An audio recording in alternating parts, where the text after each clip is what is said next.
Olá! Hoje nós vamos conversar um pouquinho sobre a interação humana, a língua, a linguagem e, consequentemente, a comunicação. Para a gente começar a falar sobre isso, é importante entender o que é que a comunicação e a expressividade traem para este contexto. A comunicação humana ela está diretamente relacionada à forma como os indivíduos eles constroem sentidos, como eles interagem socialmente e como eles participam da vida em sociedade. Em um mundo marcado pela diversidade cultural, pelo avanço das tecnologias e, consequentemente, pela circulação global de informações, compreender o funcionamento da língua e da linguagem torna-se fundamental para o exercício da cidadania. No Enem, a linguagem ela é compreendida como uma prática social. Isso significa dizer que o uso da língua está sempre ligado a contextos históricos, culturais e ideológicos, e não apenas ao domínio das regras gramaticais. O que isso quer dizer? Isso implica dizer, na verdade, que a língua, a linguagem, a comunicação e todo esse contexto de expressividade não cabe em um contexto neutro. A língua ela não é neutra, não tem como ser, até porque o que é sinalizado é que ela é compreendida como uma prática social, certo? Tanto a língua quanto a linguagem partem de uma lógica e de uma prática social, não esquecer disso. Para falar de uma forma mais detida e bem mais específica, é importante entender que a comunicação, na verdade, é um processo de interação social que envolve produção, circulação e uma interpretação de sentidos. Para que a comunicação ocorra, é necessário que os participantes compartilhem códigos e que reconheçam o contexto em que a mensagem é produzida. Por exemplo, aquela espécie de piada interna que só as pessoas do seu grupo entendem. Significa dizer que, na verdade, é um código que apenas as pessoas do seu grupo aprenderam a decodificar, conseguiram decodificar aquela piada interna que apenas pessoas específicas entendem. Todo grupo tem alguma piada interna. E aí, esse contexto de piada interna nada mais é do que a decodificação de um código específico por pessoas também específicas. No Enem, a comunicação ela é analisada como uma prática social justamente porque envolve relações de poder, intenções discursivas e efeitos de sentido. Sempre há uma intenção discursiva na nossa palavra, no nosso diálogo, na nossa comunicação.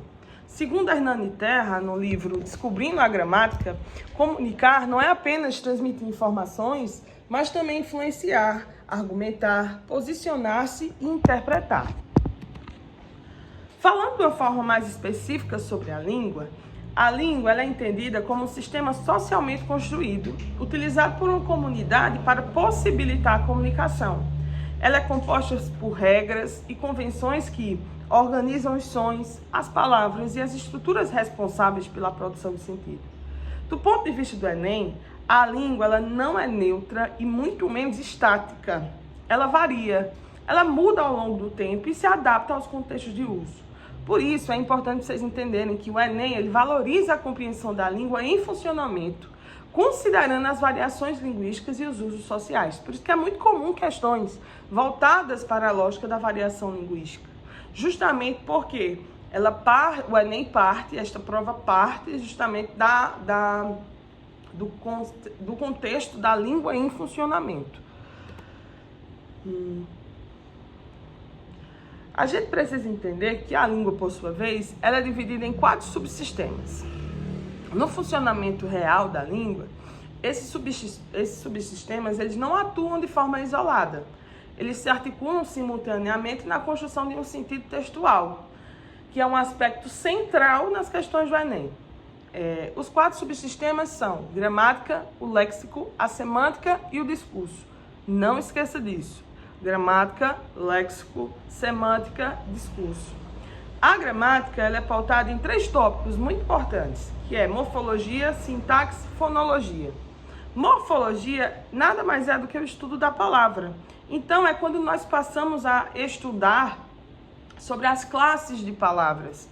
Por exemplo, os substantivos, os adjetivos, os pronomes, os artigos, os numerais, o verbo, o advérbio, enfim, isso é a classe das palavras. É quando a gente estuda uma palavra de forma isolada e classifica. Já no contexto da sintaxe, o estudo é mais voltado para a estrutura, a função que aquela palavra exerce naquela estrutura. E aí passa a ganhar um novo nome: adjunto, adjunto adverbial, adjunto adnominal. E nós temos a fonologia, que parte do estudo dos sons, da fonética. A gente vai estudar de uma forma mais detida cada um desses tópicos ao decorrer da nossa aula, certo? Mas só para deixar um pouco mais evidente, nesse slide aí, eu trouxe um exemplo, mas neste exemplo eu também contextualizo do que se trata cada área. O léxico, ele se volta para a lógica do vocabulário, a semântica do sentido, e o discurso é justamente o contexto. Nessa frase, quando eu digo assim, quem não arrisca, não petisca, o que é que eu estou querendo dizer? Que quem não tenta alguma coisa, ela não vai conseguir. Se você não tenta, se você não se arrisca, você não vai conseguir o que quer. Segundo o ponto de vista gramatical, a estrutura da frase ela é organizada sob uma lógica do período composto por coordenação, com um paralelismo sintático e o uso da negação. No ponto de vista do léxico, o vocabulário ele está sendo figurado, o verbo petiscar ele é usado com sentido não literal, o que enriquece a análise lexical, digamos assim, e também textual. Semântica é justamente esse jogo de sentido que é feito, que aí traz à tona o sentido conotativo, que nada mais é do que o sentido figurado, o sentido denotativo é o sentido real e o sentido conotativo é o sentido figurado. E o discurso aí, o contexto, é o contexto de uma sabedoria popular, é um ditado popular que parte de um discurso tradicional da oralidade. Sigamos. A gramática e o léxico. Voltando e contextualizando melhor o que eu tinha pontuado antes. A gramática ela organiza estruturalmente a língua por meio da fonologia, da morfologia e da sintaxe.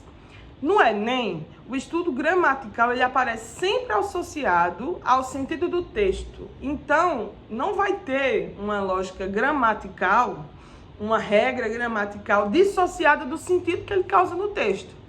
E simplesmente essa ideia que a gente tem de identificação de regras, enfim, são importantes, mas no Enem, o estudo gramatical ele vai estar sempre aliado a esse ponto de vista semântico, esse ponto de vista do sentido ocasionado no texto.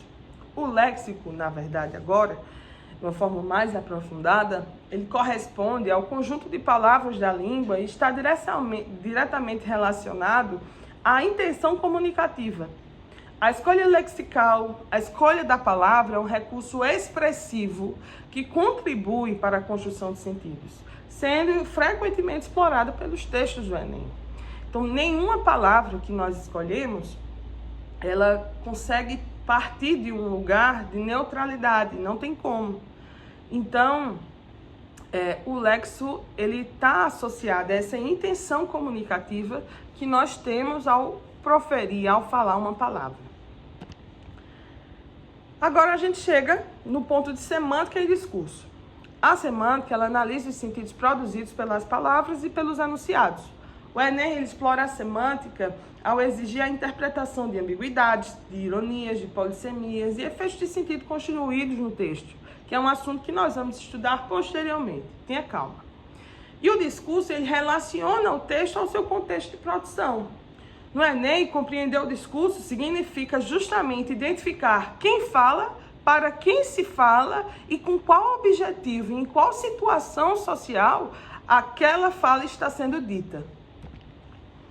Aí a gente tem, agora, um tópico muito importante, que é a língua brasileira de sinais. A Libras, ela é uma língua natural de modalidade visual-motora, com a gramática própria e com estrutura linguística completa. Ela é reconhecida legalmente como meio de comunicação da comunidade surda no Brasil. no Enem, a Libras ela aparece associada aos temas de diversidade linguística, a direitos humanos e, sobretudo, a lógica de inclusão social, reforçando a ideia de que diferentes formas de linguagem devem ser valorizadas e respeitadas na sociedade.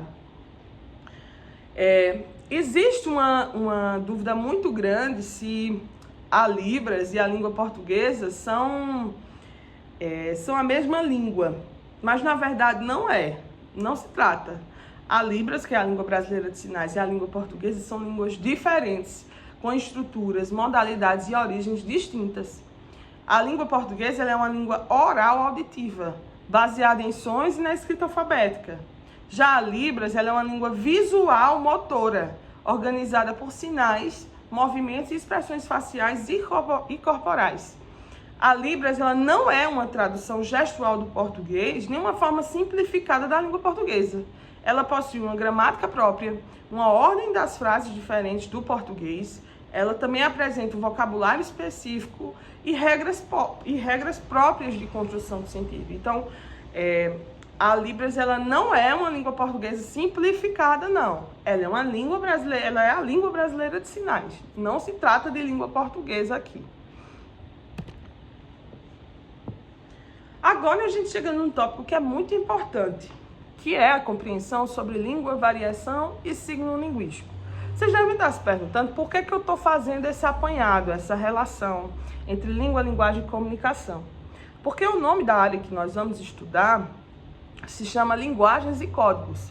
Para a gente compreender esses códigos, a gente precisa entender, antes de tudo, a língua, a linguagem e os tópicos da comunicação, as intenções linguísticas que existem na nossa comunicação, no seu uso social.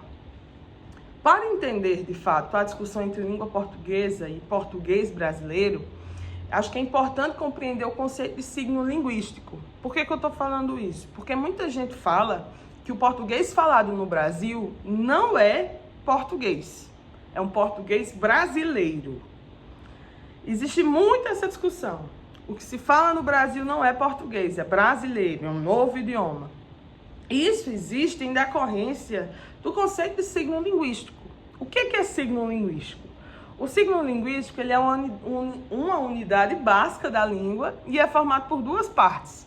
O significante, que é justamente a forma da palavra, o som ou a escrita, e o seu significado, que é a ideia ou o conceito que essa palavra representa.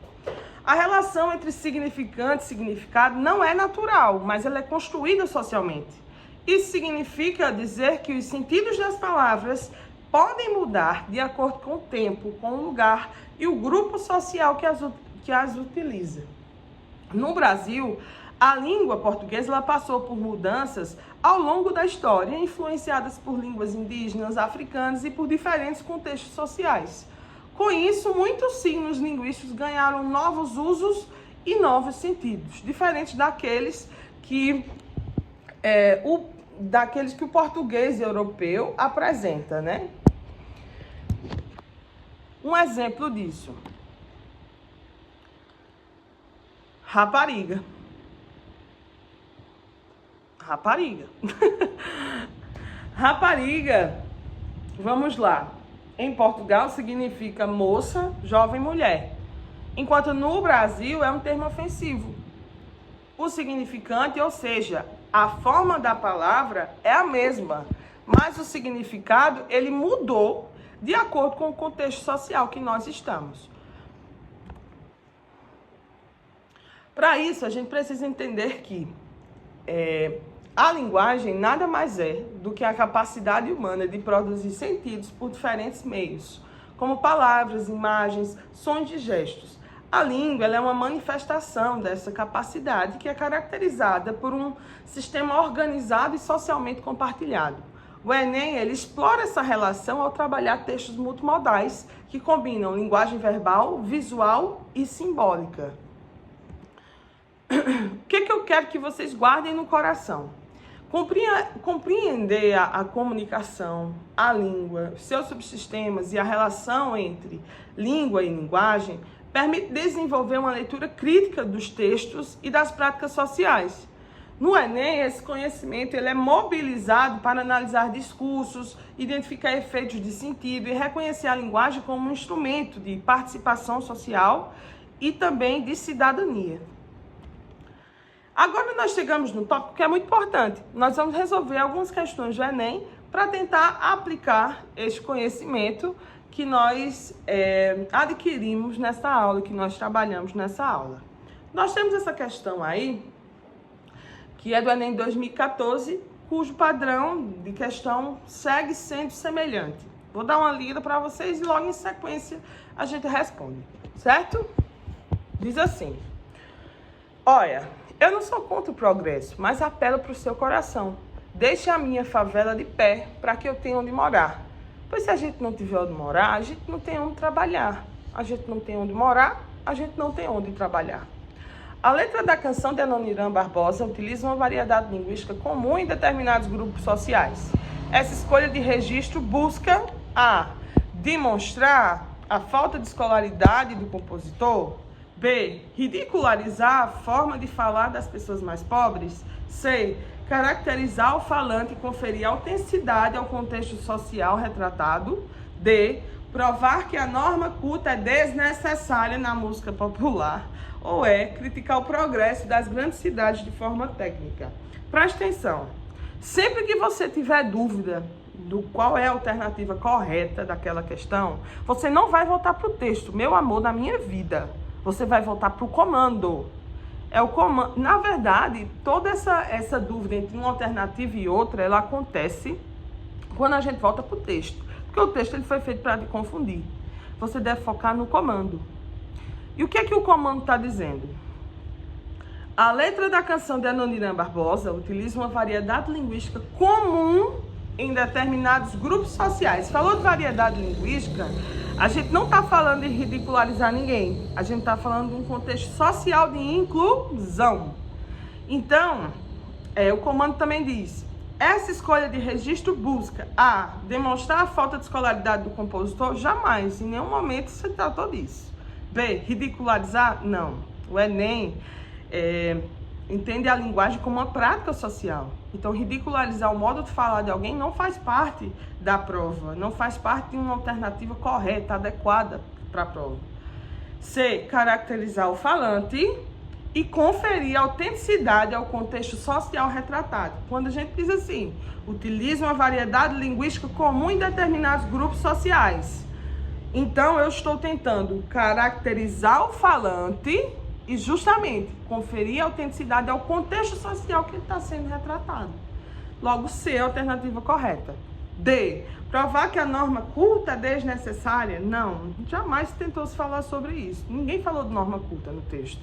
E criticar o progresso das grandes cidades de forma técnica. Não está se falando disso, certo? Isso aqui é um distrator, feito para diminuir tua pontuação.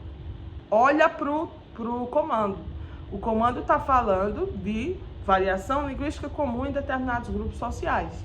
Então, essa variação linguística ela existe para tentar caracterizar o falante e conferir autenticidade ao contexto social retratado. Tá bom? Letra C. Temos mais uma questão que diz assim: a linguagem da herança cultural de um povo não é a sua língua. É por meio dela que se expressam as tradições, os costumes e a visão de mundo. No entanto, em sociedades complexas, a norma padrão muitas vezes é utilizada como um instrumento de exclusão social. A reflexão sobre a língua portuguesa no Brasil revela que ela é um sistema dinâmico. O reconhecimento das diversas variedades linguísticas é importante porque a. impede a compreensão entre falantes de diferentes regiões. B. reforça a ideia de que existe uma única forma correta de falar. C. valoriza a identidade cultural. A primeira linha do texto fala: a linguagem da herança cultural de um povo é sua língua. E a C retoma: valoriza a identidade cultural e combate o preconceito linguístico. D. torna o ensino da gramática normativa desnecessário nas escolas. Em nenhum momento se falou sobre isso. E facilita a imposição de uma variante sobre as outras. Não. Logo, letra C. valoriza a identidade cultural, justamente porque a língua é uma prática social, que reflete um contexto histórico, social, democrático em que a pessoa está. Língua também é um ato, falar. A língua, a linguagem, a nossa comunicação é um ato político. A gente não pode esquecer disso. Logo, a alternativa correta é letra C. O Enem nunca vai depender do tópico de preconceito linguístico. Se ele trouxer à tona, vai ser justamente para causar em você uma reflexão sobre ele, certo? Então, hoje nós ficamos por aqui, respondendo essas duas questões e falando sobre esse tópico da interação humana, em que dialoga com essa tríade da linguagem, da língua e da sua comunicação. Até a próxima aula!